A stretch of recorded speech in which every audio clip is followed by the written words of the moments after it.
नमस्ते दोस्तों, मेरा नाम निखिल प्रसाद है और आज इस वीडियो में मैं कुछ इम्पोर्टेंट बातें उन लोगों के लिए बताना चाहूँगा जो कि बहुत ज़्यादा सीवियरली स्टैमर करते हैं और हकला करके बोलते हैं।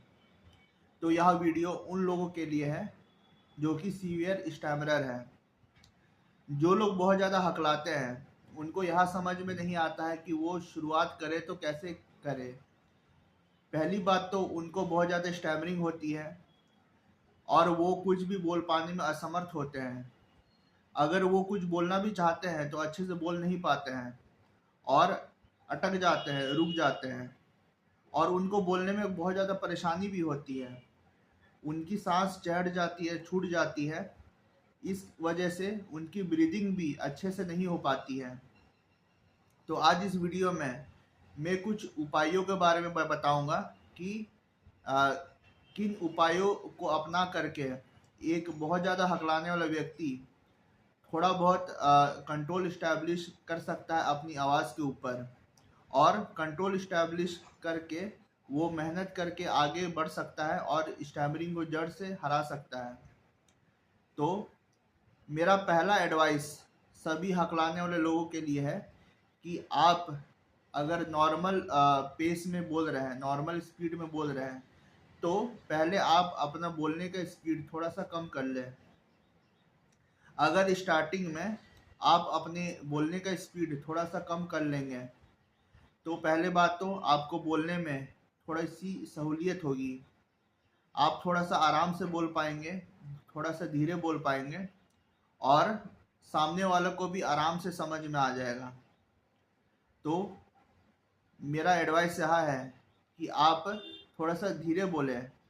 धीरे बोलेंगे तो आपको प्रॉपर सांस लेने का भी मौका मिलेगा।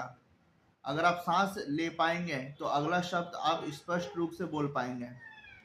तो सभी हकलाने वालों को मेरा निवेदन है कि अगर आप स्टार्टिंग में ही स्पीड पकड़ना चाह रहे हो तो यह सही अप्रोच नहीं है। आप स्टार्टिंग में थोड़ा धीरे बोलो, थोड़ा स्लो बोलो। अगर आप स्लो बोलोगे, धीरे बोलोगे तो आपको अपनी गलतियों का एहसास होगा कि बोलते वक्त आप किन किन गलतियों को आप कर रहे हो।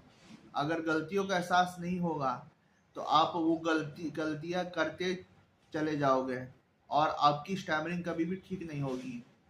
तो अगर आप चाहते हो कि आपकी स्टैमरिंग ठीक हो तो पहले तो स्टार्टिंग में आप अपनी बोलने का स्पीड थोड़ा सा कम कर लो, स्लो कर लो। अगर आप थोड़ा सा धीरे बोलेंगे तो आप कम गलतियां करके बोलेंगे, आप प्रॉपर ब्रीथिंग ले पाएंगे और जहाँ जहाँ आप अटक रहे हैं आपको एक प्रॉपर टाइम मिल पाएगा उस शब्द को स्पष्ट रूप से बोलने के लिए। तो यहाँ अपना के देखिए, मैं आपको गारंटी करता हूँ कि बहुत हद तक आपकी स्पीच इम्प्रूव होगी और आपकी आवाज़ में थोड़ी सी की क्लियरिटी आएगी और आप स्पष्ट रूप से साफ होके किसी से भी बात कर पाओगे और आपको बोलने में भी थोड़ा सा आराम महसूस होगा। अब दूसरी टिप इन उन भाइयों के लिए जो कि बहुत ज़्यादा हकलाते हैं, वह यह है कि आप थोड़ा सा पॉज लेकर के बोलें। बहुत सारे भाई जो है पॉज नहीं लेते हैं, वह जो है कंटिन्यूअस बोलना चाहते हैं, पर यह सही अप्रोच नहीं है। पॉजिंग बहुत इम्पोर्टेंट है हमारे स्पीच में। अगर कोई नॉर्मल स्पीकर भी है तो वह कहीं ना कहीं स्पीच में पॉज लेता ही है। अगर पॉज नहीं लेगा तो उसे भी थोड़ी सी बोलने में प्रॉब्लम आएगी, उसकी ब्रीदिंग प्रॉपर नहीं हो पाएगी।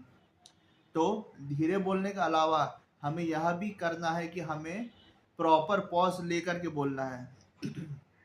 हम पॉज हर 2 वर्ड 3 वर्ड के बीच में ले सकते हैं। अगर हम इस ढंग से बात करें तो हमें काफ़ी वक्त मिलेगा प्रॉपर ब्रीथ लेने का और हमें बोलते बोलते जो है हम लोग आउट ऑफ ब्रेथ नहीं होंगे। हमें प्रॉपर सांस लेने का मौका मिलेगा और हम किसी भी चीज़ को ज़्यादा से ज़्यादा लंबे वक्त तक हम लोग बोल सकते हैं विथ प्रॉपर पॉजिंग। तो पॉजिंग एक बहुत ही हेल्पफुल टेक्निक है उन भाइयों के लिए जो कि बहुत ज़्यादा स्टैमर कर करके बोल रहे हैं और और कंटिन्यूसली वो जो है बोलते हैं और बहुत ज़्यादा उनको दिक्कत फेस होती है। तो अगर आप चाहते हैं कि आपको कंटिन्यूस बोलने में दिक्कत फेस ना हो तो आप धीरे धीरे बोलें और प्रॉपर पॉज लेके बोलें। हर 2 वर्ड में 3 वर्ड में प्रॉपर पॉज लेके बोलें।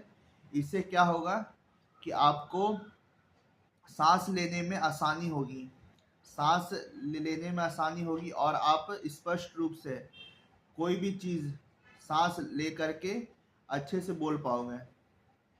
अब बात करते हैं तीसरे टिप की।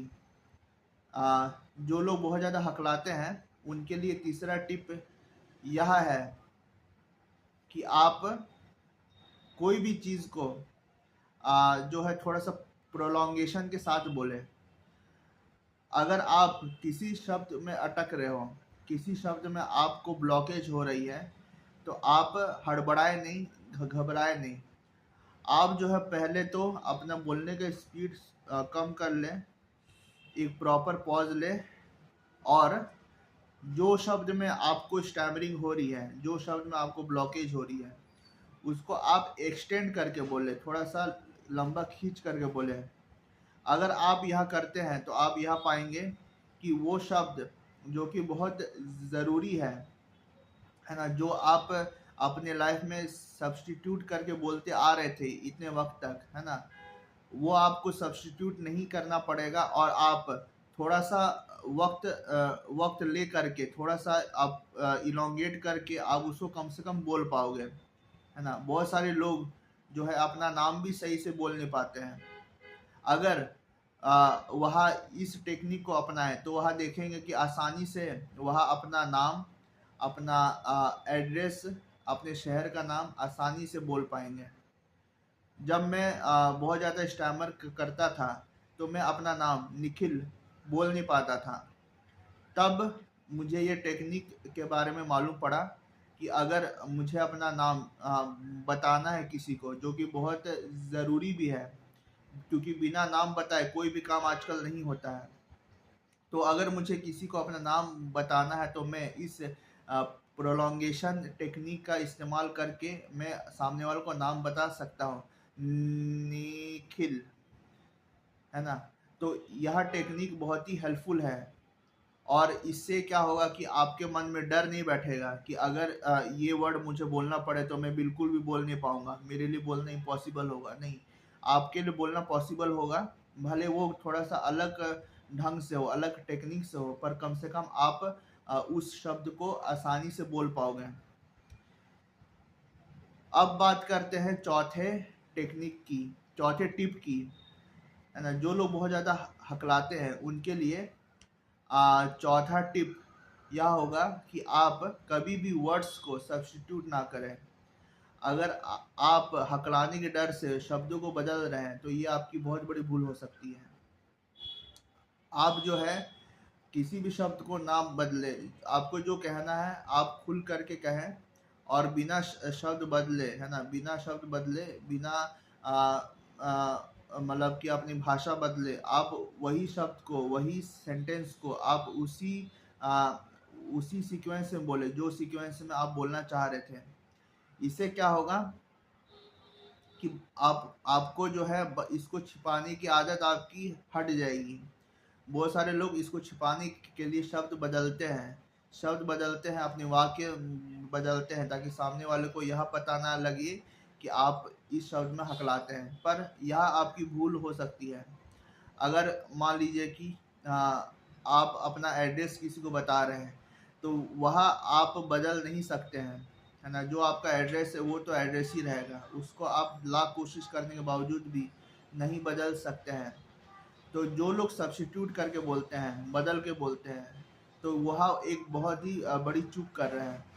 अगर अगर आपको सीखना है कि कैसे बिना शब्द बदले जो है अपने बातों को स्पष्ट रूप से कहना है, तो आप मेरी बताई हुई पहले 3 टिप्स को अपनाएं। पहले तो आप अपनी स्पीच को थोड़ा सा स्लो डाउन करें, धीमा करें है ना। और स्टार्टिंग में ये करना बहुत ही महत्वपूर्ण है, बिना इसके आप ठीक नहीं हो सकते हैं। दूसरा मैं बताया हूँ कि आप प्रॉपर ब्रीथ लें, है ना। ब्रीदिंग बहुत इंपॉर्टेंट है। बिना प्रॉपर सांस लिए आप किसी भी शब्द को आसानी से नहीं कह सकते हैं। आप देखेंगे कि आप आउट ऑफ ब्रेथ हो रहे हो अगर आप बिना सांस लिए कंटिन्यूसली आप बोले जा रहे हो, है ना। तो पॉजिंग और प्रॉपर ब्रीदिंग बहुत ही इम्पोर्टेंट है। तीसरा मैं यह बताया हूँ कि आप जो है थोड़ा सा प्रोलॉन्गेशन का इस्तेमाल करें। जो शब्द में आप अटक रहे हैं उसको थोड़ा सा खींच करके बोलें। खींच करके बोलने से कम वो ज़रूरी शब्द जो आपको कहने हैं आप बोल पाओगे और आपका काम इफ़ेक्ट नहीं होगा। चौथा टिप ये है कि आप कभी भी अपने शब्दों को ना बदलें। जो शब्द और वाक्य आपको कहने हैं आप खुल करके कहें और पहले बताए हुए 3 टिप्स को अपनाएं। इससे क्या होगा कि आप बिना शब्द को बदले, है ना, बिना किसी वाक्य को बदले आसानी से कुछ भी कह पाएंगे और आपको बहुत ज़्यादा प्रॉब्लम नहीं होगी कम्युनिकेट करने में। तो बस मैं उन हकलाने वाले भाइयों और बहनों के लिए यह वीडियो बनाना चाह रहा था। जब मैं कुछ साल पहले बहुत ज़्यादा हकलाता था तो मुझे इसकी जानकारी नहीं थी, पर जब मैं काफ़ी रिसर्च किया और लोगों के संपर्क में आया कि कैसे वो अपने स्टैमिना को मैनेज कर रहे हैं, तब जाके ये सब बातें मैंने सीखी हैं और मैं इन सब बातों को कन्वे करना चाहता हूँ उन भाइयों और बहनों को जो कि अभी बहुत ज़्यादा सीवियर स्टैमरर है, बहुत ज़्यादा हकलाते हैं और वो कहीं से मदद प्राप्त करने की कोशिश कर रहे हैं। तो अगर आपको मेरा वीडियो अच्छा लगा तो मेरे वीडियो को लाइक करें, चैनल को सब्सक्राइब करें और वीडियो पर कमेंट भी करें कि आपको मेरी बातें कैसे लगी। मैं स्टैमरिंग सपोर्ट के लिए और अच्छी वीडियो आप लोग के लिए लाता रहूँगा। बहुत बहुत धन्यवाद आप सभी का।